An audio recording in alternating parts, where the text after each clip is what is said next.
just want to start by saying thank you to the ladies of Delta. Thank you to the Nexus Community Development Corporation, Cross Life Church. This is a very necessary community conversation that we're having here today. I just want to thank y'all for having the courage to put it on. These are not the conversations that we have commonly, but we need to. And to you three young ladies, and it's power in y'all's testimony. I admire y'all for having the courage not only to continue to live y'all lives, but to not shell up, to be willing to come out here and share your testimonies and try to build a better world. So I really thank you guys for that. I've been an elected official now for a decade. I've lived in Macon all my life. And gun violence, these stories that we hear today are just all too common in our community. It happens all the time, sometimes daily, definitely several times a month, where it's not someone getting shot, it's someone dying. And we as a community, as a nation, have to figure out better ways to address our violence and address our trauma and stress. So again, I think this conversation is very necessary. When it comes to us on the government level, we are the folks who make the laws. And I wish that it was as simple as what we want to do is, wish the guns away. That if all of the AK-47s and machine guns could disappear, that would solve our problem. But this is real world, this is America, and we have some type of unnatural fetish to the violence and the guns. So when it comes to us locally, the lobbyists, the way our laws work, we've been preempted from doing any exclusions or actually making gun laws here locally. It falls upon the necessary for our state of Georgia to do something or for a constitutional change to happen to change the law. I'm privileged that that's not an acceptable answer for me, and it shouldn't be an acceptable answer for this room. And I'm privileged to serve and to be a part of an organization, the Young Elected Officials Network. Young elected officials under the age of 35 all over the nation have gotten together, and we're constantly trying to come up with innovative ideas on and gun violence has been one of the issues that we've worked towards. And what we've come up with is that there are two things that seem like everyone agrees on: that criminals and folks with violent pasts should have a hard time accessing guns, and that the guns that are present for us as civilians should be less than what law enforcement has. So there's that common ground.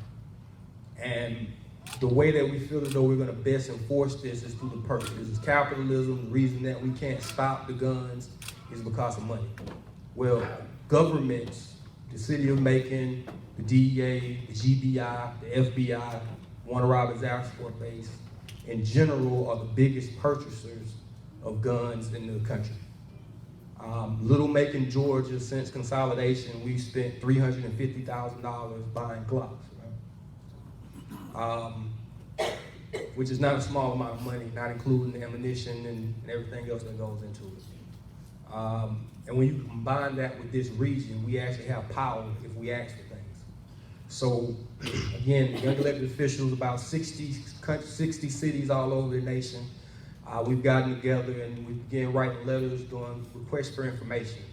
I wrote mine to Glock. For other places, it was Hauser. But we found that it's common that law enforcement all over the country tend to use Glock. So we're asking Glock manufacturers, how do they deal with their retailers? If we change our regulations, including our RFPs before we buy these guns for our law enforcement, that they will strengthen their licensing processes. The 3D printing guns, that we take advantage of the technology available now to make it so on my phone, the only way you can unlock my phone is with your thumbprint. That technology has existed for a while in the gun manufacturing, but for various reasons it's not being pushed. So we're asking that we take advantage of today's modern technology to make these guns safer. If a gun is stolen from law enforcement, it should lock out anybody else who's not law enforcement. And so there's several theories like this that we're asking the questions and trying to get answers and use our collective power of purchasing to influence the decisions and answers at the top. So while the laws may not change, the necessity for you to get insurance for your gun, just like you would a car, that before a retailer will sell you a gun, just like the car dealers do, that there's an insurance requirement associated with it. So that there are efforts, and I think as a community, to allow the status quo to remain, that it's the Second Amendment and there's nothing you can do about it, is simply unacceptable. There are folks coming up with creative answers and having creative conversations every day that we all as a community and nation need to embrace and engage in. So I yield. Thank you. I would like to hear questions from the kids, from any of you. Go ahead, thank you. Good evening, everybody. I just got a small idea that came in my head when Mr. Virgil was talking, and he mentioned having insurance for the guns. Well, I work in an insurance, so anybody basically with a driver's license who has a car can get insurance. You have to have insurance. But one of the things that came in my head is, what if you have to have some type of test or requirement to even purchase the gun? You know, when you get a job and they give you a test to try to figure out what type of personality you have, because a lot of this generation, we're talking about being depressed, and there's a lot of suicide. And I kind of feel like if they had some type of test to see what type of mind state they were in, to first have that be approved before being able to purchase a gun. I didn't know if that was something that you guys had already brought up in one of your meetings. I've heard the conversation before, and it is an interesting question, because if you were trying to purchase a Uzi, like what would you write in terms of your answer to the question that would be what is your purpose for this? Like, there would be no acceptable answer, right? and I think that's kind of the mindset that there needs to be more of a process, because even when you get into car insurance, he just doesn't, if you say I want to go 200 miles per hour, you're going to have a problem, right? You said I need to use this car for drive-bys, Geico probably not going to work that for you. And there should be some level of there's less accountability when it comes to the gun. And I want to go back to the Colonel Carswell for a second. What he's saying is we've gotten a lot better with our suppression on the back end on what we do. And that's what law enforcement is. It's us as the community to get into the prevention aspects. And prevention takes a lot of different avenues. It's the access questions, what are the rules for it, but it's also what these young people talk about. The preventative programs, the mentoring, if you can get to the person, get to the root of it, what's causing the stress, what's causing the trauma. And a lot of times, I think the studies say that it's really rooted in concentrations of poverty. Too many folks are stressed out in a concentrated environment, and that brings upon bad things.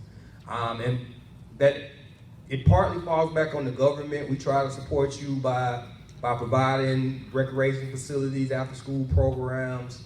But the issue of scale, I think, prevents a lot of it. Our recreation centers can only hold 100 or so summer camps. The mentoring programs only hold so many. I think all of those exist in some skeletal form here, but I think it lies upon the community, the churches, to really give us that velocity, a capacity building to be able to treat all of our kids. So my understanding, there are about 25,000 kids in the Bibb County public school system. The county is equipped for after-school programs for between champs, recreation centers, the museums, for probably a little under 2,000 kids. There's a gap that happens there that we have to address, either through each church is going to step up and do something, or you need to demand more of your community. When folks say that your museums are overfunded, or your libraries overfunded, or your recreation centers overfunded, again, there's 25,000 kids in our school system. If all of them registered, we can only take 2,000. That's not overfunded. It's not serving us in the capacity that we need. I yield.